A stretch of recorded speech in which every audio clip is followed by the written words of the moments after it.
네, 여러분 반갑습니다. 오늘은 6주차에 접어들었어요. 지금 추석 연휴가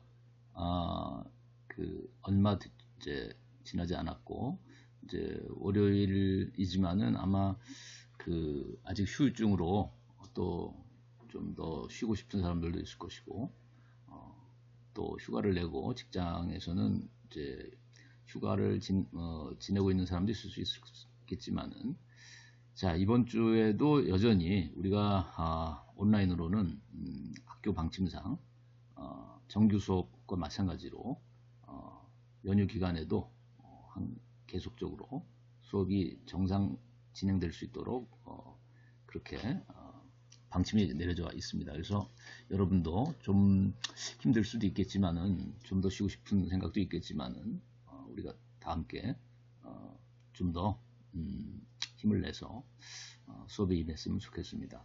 네, 그래서 오늘 6주차의 큰 주제는 여기 PPT에 보여지는 것처럼 실존 철학과 기술 문명이라는 주제입니다. 그래서 실존 철학이 어떻게 기술 문명에 대한 문제의식을 가지고 성찰을 하고 있는지를 주로 다루려고 하고, 특히 이제 하이데거 같은 철학자를 예를 들어서, 그리고는 이제 영화 두 편을 소재로 삼아서 여러분에게 좀 생각해 볼 수 있는 그런 또 과제를 내려고 합니다. 그래서 사랑의 블랙홀이라고 하는 좀 오래된 영화죠. 1993년도 영화하고 이보다 더 좋을 수는 없다라는 1997년도 영화를 소재로 해서 여러분에게 한번 생각해 볼 문제들을 한번 제시하려고 합니다. 그래서 뭐 아까 간단하게 서두에서 얘기했지만은 여러분 이번 주의 큰 주제는 크게 둘로 나눠진다 그랬죠. 실존 철학과 기술 문명, 그리고 영화 두 편에 대한 여러분의 그 감상 그리고 이해, 그리고 그걸 통해서 우리가 철학적인 이런 주제에 어떻게 연결고리를 맺고 문제를 거기서 한번 끌어내 볼 수 있겠는가. 그래서 그런 성찰을 좀 할 수 있도록. 그래서 일단 실존 철학과 관련된 그 첫 번째 주제는 여러분이 교재 현대사회 철학 상담이라고 하는 그 교재에도 보면 이제 3부가 이제 역사, 철학 상담의 역사인데 그 중에 하이데거라고 하는 부분, 거기를 보시면은 하이데거의 그 기술에 대한 물음이라는 하이데거가 직접 쓴 글을 소개하고 있어요. 그래서 거의 대부분 원전을 그대로 번역해서 소개하고 있고, 그리고 맨 마지막에 한 몇 줄간을 여러분이 좀 주목해서 본다면 이제 그 저자의 입장에서 그 하이데거의 이런 실존 철학, 기술 문명에 대한 그 비판적인 성찰을 하고 있는 기술에 대한 물음이라는 이 논문과 관련해서, 이 저작과 관련해서 또 그 하이데거 일반의 그 하이데거 사상 일반과 연결시켜서 하이데거가 어떻게 오늘날 기술 문명의 위기를 진단하고 있고 또 처방을 내리고 있는가에 대한 간단한 요약을 한 몇 줄로써 하고 있습니다. 그래서 여러분이 쭉 읽어보시면 이제 하이데거의 글이기 때문에 쉽지만은 않겠지만은 그래도 아주 어렵게 아주 이해가 불가능한 것만은 아니에요. 이 글은. 그래서 또 여러분이 와닿을 수 있는 이 현대 원자력이라든지 이 기술 문명, 첨단 기술 문명에 대한 성찰을 또 다루고 있기 때문에 피부에 와닿는 그 현실적인 문제이기 때문에 또 여러분이 그렇게 아주 먼 낯선 그런 철학이기만 하지는 않을 거예요. 그래서 여러분이 한번 이걸 교재를 읽어보시고, 그 다음에 이 글은 사실 또 철학의 향기라고 하는, 우리가 교재 두 개가 있었다고 했죠. 철학의 향기와 역사 이야기라고 그러는, 그 중에서도 이제 철학의 향기 일부를 가지고 다룬다고 했는데, 인간과 철학이라는, 그 중에서 기술과 철학이라는 1장에서도 이제 기술의 빛과 그림자라는 그 첫 번째 절을 여러분이 살펴보시면 그 마지막 부분에 기술의 그림자를 서술하고 있는 그 뒷부분을 쭉 읽어보시면 맨 마지막에 역시 하이데거의 이 기술에 대한 물음이라는 글을 인용하고 또 그것을 번역한 내용들을 거기에 기록해 놔 있습니다. 그래서 여러분이 두 교재 다 참조해 보시면 다 나와 있는 이 기술에 대한 물음이라고 하는 하이데거의 글을 토대로 해서 그가 어떻게 해서 기술 문명인 이 현대 사회를 비판하고 있는가, 그리고 어떤 처방을 내리고 있는가, 그걸 여러분이 한번 주목해서, 그래서 여기 강의를 통해서 사실 제대로 다 그 설명하기가 어려워요. 그래서 여러분이 꼭 교재를 참고해 봤으면 좋겠습니다. 아까 말한 그 현대사회 철학 상담 3부 철학 상담의 역사 중에서도 하이데거라는 그 챕터 거기에 보시면 이 글이 그대로 원문이 나와 있고 또 철학의 향기에 인간과 기술과 철학이라는 1장의 1절 기술의 빛과 그림자의 맨 마지막 부분 그림자를 서술하고 있는 뒷부분을 가서 보시면 역시 이 기술에 대한 물음이라는 글이 올라가 있고 그러니까 여러분이 또 거기에 또 이 하이데거와 관련된 나름대로의 또 설명이나 해설이 있기 때문에 여러분이 두 교재의 아까 말한 부분들을 잘 참조해 보시면은 좀 더 심화된 이해에 도달할 수 있을 것 같습니다. 강의 가지고만은 부족할 것 같고요. 좀 어려울 수도 있습니다. 그래서 여러분이 그 교재를 꼭 참조해 보시기 바랍니다. 그 다음에 이제 두 가지 영화를 소개하고 있어요. 그래서 사랑의 블랙홀, 그 다음에 이보다 더 좋을 수는 없다라고 하는 이 두 영화에 대해서 이 강의 중에 간단하게 뭐 요약이라고 할까요? 그 영화에 관한 내용들을 조금 설명을 하고 있으니까 여러분이 그걸 참고를 해서 그러나 그것만 가지고 여러분이 보지 않고서는 다 이해할 수 없으니까 최소한 검색을 통해서 그 주제가 뭐고 또 여러 다른 사람들의 감상평이라든지 또 명대사라든지 그 스토리 전반에 대한 어떤 이해가 꼭 있어야 될 것 같아요. 그래서 다 볼 수 있으면 좋겠고 시간이 있으면 또 시간이 없다면 아까 말했듯이 썸머리 그리고 다른 사람들의 어떤 감상평이라든지 또 줄거리에 관한 이해는 반드시 그 정보를 여러분이 찾아서 요즘 뭐 인터넷상에 많은 정보가 있으니까 또는 하다못해 뭐 그 다이제스트 식으로 해서 동영상을 또 만들어서 올려놓은 유튜브에 그런 동영상들도 있을 테니까 이런 영화들에 대한 다이제스트는 여러분이 시간이 없는 사람들은 그런 것을 통해서라도 또 시간이 많은 사람은 뭐 전편을 쭉 감상함을 통해서 사랑의 블랙홀과 이보다도 좋을 수 없다는 영화를 한번 여러분 이해를 하고 그리고 이 강의를 소화했으면 좋겠습니다. 네, 오늘 이 두 가지 주제를 다룰 것이고요. 여러분 그러면 연휴 또 추석 명절 잘 지냈으리라고 생각하고 이제 심기일전에서 이제 오늘부터는 월요일부터 새로운 마음으로 여러분이 공부에 임해줬으면 좋겠습니다. 네.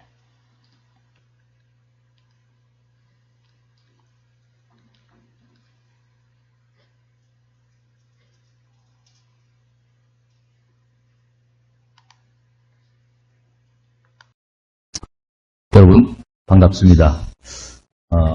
벌써 6주차에 접어들었어요. 사실 다음 주, 즉 6주차에는 대면 수업을 할 것이라고 저도 기대를 했고 아마 학생들도 그랬을 거라고 생각했는데 학교 측의 방침이 일단 연기로 이렇게 가닥이 잡혀서 아마 또 몇 주간 글쎄 지금 정확한 시를 확정해 놓지 않은 채로 연기를 이제 인터넷 수업을 연장하는 걸로 결정한 것 같습니다. 그래서 여러분하고 이제 언제 만나게 될지 나도 확실하게 장담할 수는 없는데 아무튼 여건이 이렇게 상황이 이런 상황이다 보니까 좀 정말 갑갑한 이런 상황이긴 하지만은 여러분도 좀 더 힘을 내고 나도 또 힘을 내서 수업이 좀 더 의미 있는 수업으로 짧은 시간이지만 만들어가도록 노력하겠습니다. 함께 노력해야 할 것 같아요. 자, 오늘은 크게 두 가지 주제라고 할 수 있어요. 하나는 실존 철학의 실존 철학자들이 우리 이 현대 기술 문명을 어떤 방식으로 이해하고 또 그것들을 깊은 성찰을 통해서 조명해주고 있는가. 물론 이제 아무래도 기술 문명의 장점보다는 그 부작용 측면에 대한 우려가 좀 깊은 것은 사실이에요. 철학자들이. 특히 이제 실존 철학은 여러분이 알다시피 그 배경이 이제 시대적인 배경상 1, 2차 세계대전이라는 인류의 거의 3분의 1이 죽음으로 귀결됐던 그 비극적인 상황. 그래서 그 속에서 수많은 상해와 또 죽음을 맛본 그런 이제 경험을 통해서 그것이 이제 과학기술 문명의 최첨단 무기들을 통해서 이루어졌기 때문에 그러한 인류의 기름이 그 과학기술에 대한 관점이 실존 철학자들은 또 실존 철학자들이 볼 때는 그렇게 긍정적일 수만은 없었던 것 같아요. 그래서 그런 불안하고 암울한 시대상을 반영하고 있기 때문에 철학도 하나의 시대를 반영하는 것이고 또 한 세계관에 대한 성찰이다 보니까 그 시대의 세계상을 아무래도 전제에 놓고 성찰할 수밖에 없는 것이죠. 그러다 보니까 실존 철학은 아까 말했듯이 20세기 초반의 그 비극적인 전쟁이라는 가장 큰 전쟁이죠. 인류 역사상 최악의 최대 전쟁을 맞고 그 상황 속에서 태어난 철학이다 보니까 과학기술 문명에 대해서 긍정적일 수는 없었던 것 같습니다.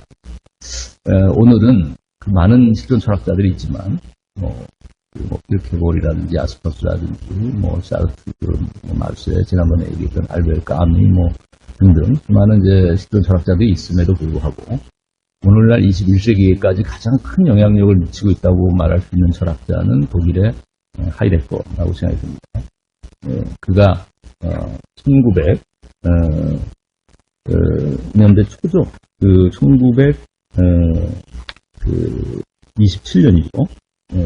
발표한 마르부 대학의 그 교수가 하면서 발표했던 그 책이 이제 존재와 시간이라는 유명한 저술을 남겼고, 그리고 그 초기를 대표하는 저작이지만 이제 후기에는 그 존재 자체에 대한 의미를 깊이 탐구하는 그런 성찰을 펠더린의 시라든지 릴케와 같은 낭만주의 시인들의 시를 해석함을 통해서 보여주고 있는데, 그래서 초반에 이제 하이데거는 그 인간에 대한 해석, 즉 인간을 이제 현존제라고 불렀는데 하이데거는 유일하게 존재에 대한 질문을 하고 진재의 의미를 물어가는 그런 존재가 바로 인간이기 때문에 인간을 그 현존제라고 불렀는데, 일단 그 인간에 대한 해석, 즉 현존제 해석학이라고 명칭 지은 이 초기 철학은 인간에 대한 해석이자 인간 실존에 대한 분석, 그래서 실존 분석론이라는 말도 썼죠. 그리고 이런 실존 분석이라는 말은 나중에 이제 다루게 될 마지막 주에 우리가 프랑클이라는 오늘날 현대적 의미에서의 그 철학 상담 치유를 열어놓은 정신과 의사이자 철학자인 그 빅토르 프랑클에게 큰 영향을 미쳐서 프랑클 자신이 자신의 철학 상담의 그 방법을 이제 실존 분석이라는 말로도 쓴 것이고, 근데 그건 하이데거가 처음 썼던 말일 수도 있어요. 야스퍼스 같은 철학자는 이제 그 실존 조명이라는 말을 썼는데, 하이데거는 실존 분석이라는 말을 표기해 썼습니다. 인지와 시간 같은 저서에서. 자, 그래서 일단 이제 하이데거에 대해서는 간단하게 그 정도 얘기하고, 오늘 조명하고자 하는 이제 주제는 이 하이데거가 쓴 그 작은 글, 기술에 대한 물음입니다. 이것은 지난 시간의 강의에서도 잠깐 언급을 했고, 그래서 여러분 교재에도 그 현대사회와 철학 상담이라는 그 교재, 여러분이 전문을 올려놨다고 했는데, 그 책에도 사실 이 전문이 나와 있어요. 그 3부죠.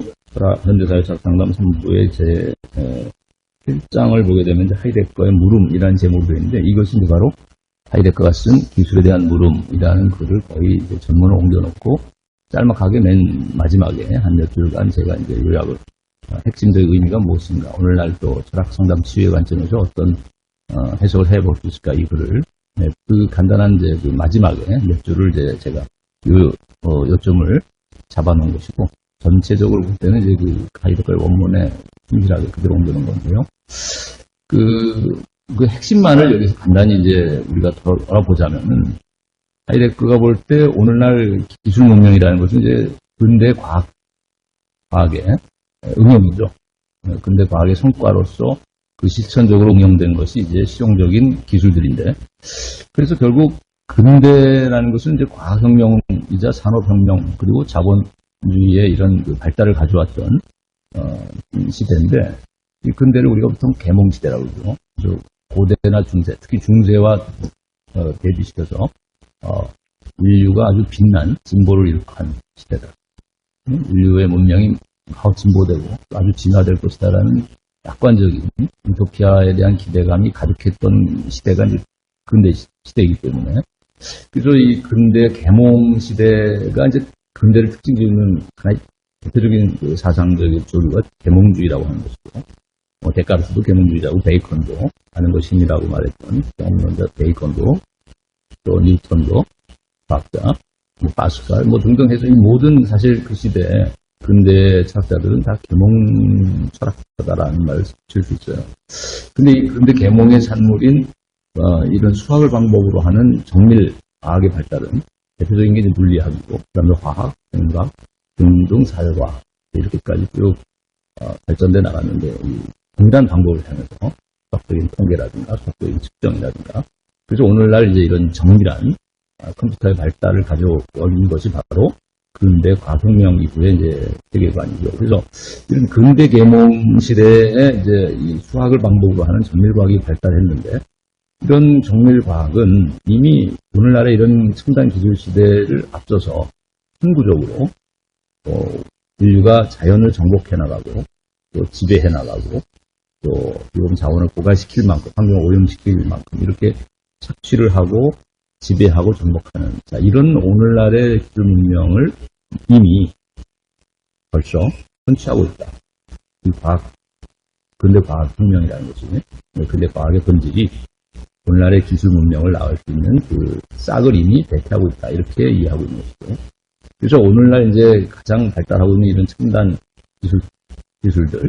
그래서 인간이 이제 이 세상을 기술적으로 지배하고 있는 것이 오늘날 현대사회인데, 오늘날의 이런 현대 기술사회는, 기술 문명의 사회는 인간과 생명의 또한 위기를 초래하고 있고, 그러니까 이것이 자연과 환경이라는, 우리 외부적인 세계의 위험을 우리가 느낄 뿐만 아니라, 오늘날 우리 자신, 인간 자신, 인간 내면 세계까지도, 인간의 정신의 문제까지 얘기했죠. 지난번에 마음의 병의 문제가 우울, 불안, 강박, 공황장애 등 수많은 인격장애, 사이코패스들을 낳은 이 현대사회는 결국 외면의 세계뿐만 아니라, 자연이나 환경 세계뿐만 아니라 내면의 세계인 인간, 정신, 인간의 가치관, 인간의 세계관, 인간의 인생관 자체를 또 피폐하게 만들거나 혼란으로 몰고 가는, 혼돈으로 몰고 가는, 자, 이런 위기를 낳는다는 거죠. 그래서 생명체 전반에, 그리고 인간 자신의 정신세계까지를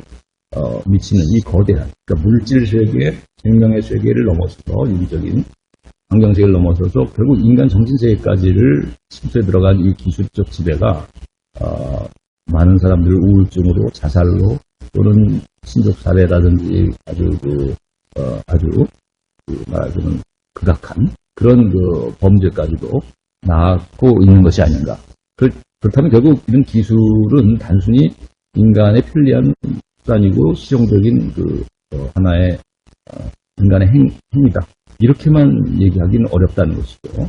그래서 하이데거가 볼 때 기술은 이미 이 현대를 지배하고 있는 하나의 여군이다. 역사적인 운명이고, 이것은 외부 세계뿐만 아니라 내면 세계를 포함한 모든 아니 모든 것들을 위기로 몰아가고 있는, 결국 그래서 존재의 위기까지를 얘기할 수 있는 그런 위험한 상황까지 도달했다라고 이제 어찌 보면 좀 비관적으로 진단하고 있는 것입니다. 기술문명을.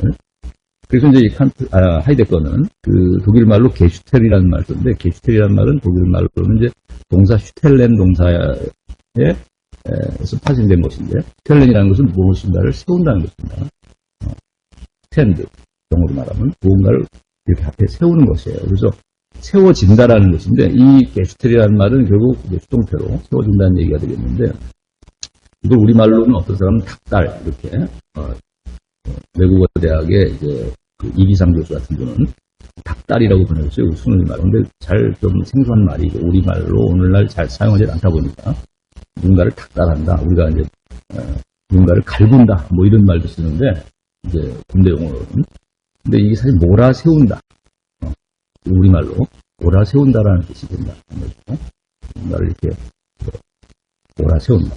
자, 그래서 이게 인간만을 이렇게 몰아세우는 게 아니라 모든 존재하는 것들을 다, 지구상에 있는 모든 것들, 또 더 나아가서 우주 개발을 통해서 우주의 모든 것을 이렇게 몰아세우는 이런 행위가, 또 이러한 작용이 기술에 의해서 이루어진다는 거죠. 기술적 지배에 의해서. 그래서 우리가 모든 것을 이제 상품으로 대기한다든가, 가치로 보자면 어떤 고유한 나름대로의 존재하는 것들은 가치가 있잖아요. 예쁜 꽃도 있고, 또 시원한 시냇물도 있고, 졸졸 흐르는, 또 작은 도약돌도 다 의미가 있는 것이고, 자기 나름의 고유한 본질이 있을 텐데, 그런 고유한 본질이나 가치를 박탈하고 모든 것을 어떤 상품화시켜서 가치를 매긴다는 거죠. 가격으로. 필수 회계로 하시켜버리고, 인간도 마찬가지라는 거죠. 연봉으로 인간을 분류해 나간다든가 하는 것은 사람마다 개성이 있고 아주 고유한 창의성도 있을 텐데, 그런 걸 말살하고 온 사람을 판단할 때 연봉으로 회계화해서 A, B, C 부분으로 나눠버린다든가, 보험회사에서 특히 이제 그 생명보험, 사망보험을 지급하는 기준도 그런 걸 거예요. 그래서 이렇게 모든 것을 가격으로 회계를 한다든가, 그 다음에 어떤 에너지원이나 어떤 부속품과 같은 어떤 그 기능으로만 판단한다든가, 그래서 기능화한다든가, 사람도 마찬가지고 어떤 자격증을 가지고 있느냐, 뭐 토익 점수가 몇 점이냐, 또 이 사람 어느 대학에 무슨 과를 나왔느냐, 자, 이런 그 전문 기술이나 그 사람의 어떤 그 정보나 지식을 가지고서 기능화한다는 것이죠. 자원화하고, 그 다음에 이제 대상화한다는 것은 하나의 기계로서 이해한다는 거죠. 인간은 고유한 인격체고 정신적인 세계도 포함해서 인간은 정말 호우주라고 할 만큼 모든 것들을 망라하는 존재의 의미가 깊은 어떤 존재자일 수 있는데, 인간이라면 단순한 돌멩이하고는 구별될 수 있을 거 아니에요.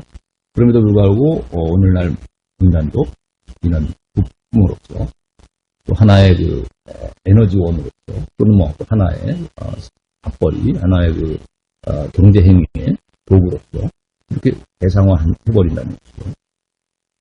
그래서 인간도 결국은 부품으로 전락하고 말았다. 그래서 인간성이 이제 왜곡되고 말살되는 위기에 이제 처해진 것이 기술 사회라는 것이죠. 기술 운영 사회라는 것이죠.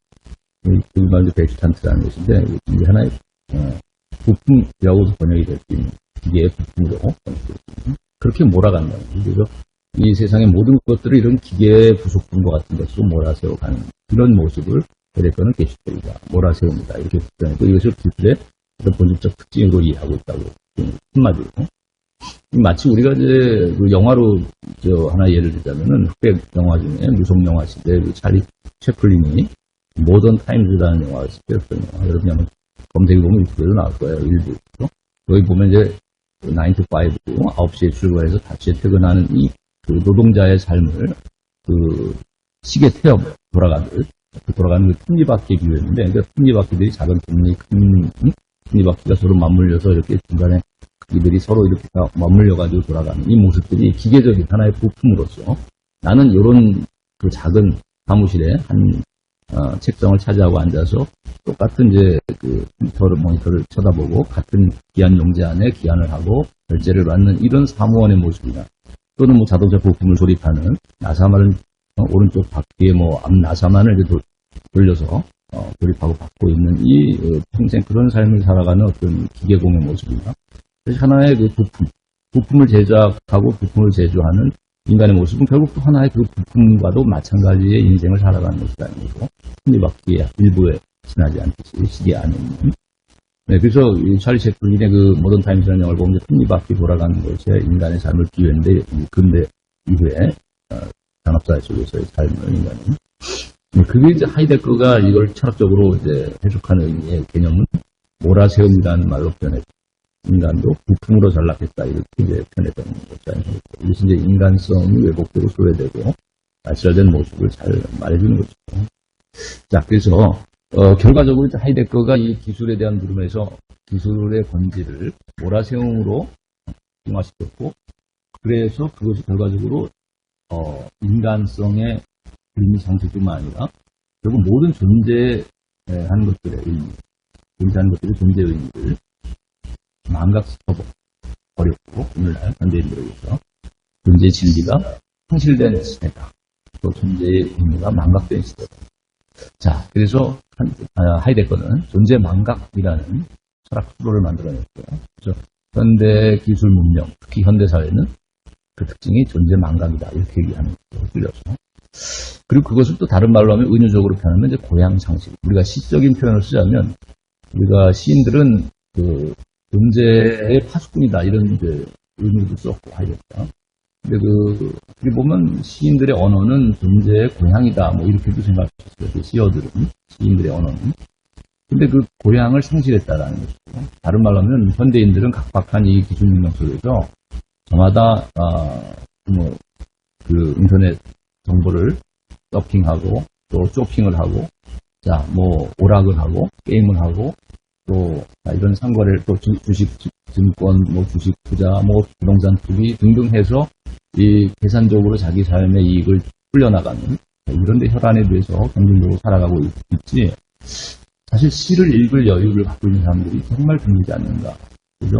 죽은 시인의 사회라는 예전에 이런 영화 전시도 있었는데 정말 오늘날 시인들이 살고 있다는 것 자체가 상당히 어려운 시대가 아닌가. 예술가들, 다른 말로 하면 진정한 예술가가 오락을 통해서 좀 유흥을 추구해 나가는, 흥행몰이를 추구해 나가는 그런 상업적인 뭐 영화라든가 상업적인 어떤 예술이 아니라 그야말로 정말 순수한 진정한 아름다움과 숭고함이나 진실을 담아내고자 하는 그런 예술가의 삶이라는 것은 오늘날 너무나 힘든 시대가 아닌가. 그래서 고향을 상실했다.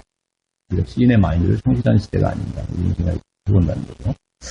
그래서 그럼 해결책은 무엇인가? 우리가 이런 비관적인 기술 문명에 대한 진단, 현대사회에 대한 비판을 하이데거가 했다고 한다면 그럼 그가 내놓는 대안은 과연 없는가? 그의 성찰을 통해서 나온 대안이 무엇일까 생각하면 지난주에 잠깐 보여드렸거든요. 우리가 버울더스 학슬리의 그 멋진 신세계에서도 그런 대안과 유사한 점이 발견된다고 해서 낭만주의적이다라고 내가 이런 평가를 했었는데 그 하이데거의 그 대안이라고 내놓을 수 있는 것은 존재의 진리를 다시 회복해야 되고 또 존재의 의미를 잃어버린 존재의 의미를 다시 되찾고 우리가 깊은 사유를 통해서 존재의 진리를 회복해야 되는데 그것을 다른 말로 하면 이제 비은퇴다. 알레테이아라는 그리스 말로 표현했어요. 그러니까 알레테이아라는 말은 원래 레떼의 불명입니다. 어원입니다. 레떼라는 말은 망각에 뜻하는 거죠. 우리가 그리스 신화를 보게 되면 인간이 이 세상에 올 때 육체라는 감옥에 영혼이 들어와서 갇히게 되는 것인데 플라톤의 동굴에 비해서 그렇지만 플라톤도 그렇게 생각했는데 인간은 영혼만의 세계인 이데아의 세계로부터 이제 땅으로 내려와 올 때 육신의 몸을 입을 때 영혼이 레떼강을 지나간다. 그래서 레떼강이라는 건 망각의 강이기 때문에 이데아의 세계에서 봤던 모든 진리를 다 그 모든 진정한 의미를 다 잊어버리고 육신의 감옥에 갇혀서는 제대로 된 진리를 모른 채로 살아간다는 거죠. 그래서 그런 망각의 강을 지나왔기 때문인데 그래서 이 망각을 극복하고 회복하고 그래서 회상을 통해서 저 이데아 세계의 진리를 회상의 맹을 통해서 진리를 인식해야 되는 게 이제 플라톤의 이제 상기설이라고 하고 회상설이라고 할 수 있는 진리 이론인데 플라톤의 경우도 이제 알레테이아가 그래서 진리가 되는 거죠. 그리스 말로 플라톤도 그런데 하이데거도 알레테이아를 진리라고 표현하는 거예요. 그래서 망각했던 존재의 의미, 망각했던 존재의 진리를 되찾고 회복하고 회상을 통해서 다시 기억해내는 것. 이것이 이제 존재의 진리를 다시 회복하는 방식인데 이것이 이제 망각의 표정인 알레테이아고 이것은 바로 분출했던 것들의 의미를 되살려내는 작업.